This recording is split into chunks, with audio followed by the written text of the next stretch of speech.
বন্ধুরা, আমি ভাবছিলাম প্রেমে পড়তে হলে মানুষ লাগে, কিন্তু বেলাজিও আসার পর বুঝলাম না, একটা লেকই যথেষ্ট। বিশ্বাস করুন, লেক কোমো আমার হৃদয় চুরি করে ফেলেছে, আর আমি খুশি মনেই পুলিশের কাছে অভিযোগ করতে যাব না।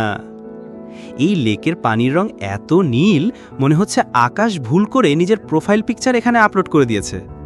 ঢেউগুলো এমনভাবে দুলছে যেন তারা আমাকে বলছে, চলো ডুব দাও, আমরা তোমাকে আলিঙ্গন করতে প্রস্তুত। আর চারপাশের পাহাড়গুলো দাঁড়িয়ে আছে যেন প্রকৃতির বিশাল কবিতা। মনে হয় পাহাড়গুলো এক একটা প্রেমপত্র, আর বাতাস হচ্ছে তার কবির কালি। বিশ্বাস করুন, এই জায়গায় নিঃশ্বাস নিলে ফুসফুস না, পুরো আত্মাই ফ্রেশ হয়ে যায়।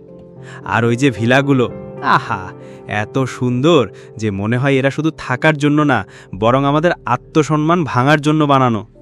আমি ভেবেছিলাম আমার বাড়ির বারান্দা সুন্দর, এখন সেটা কেবল কাপড় শুকানো স্ট্যান্ডে বলে মনে হচ্ছে।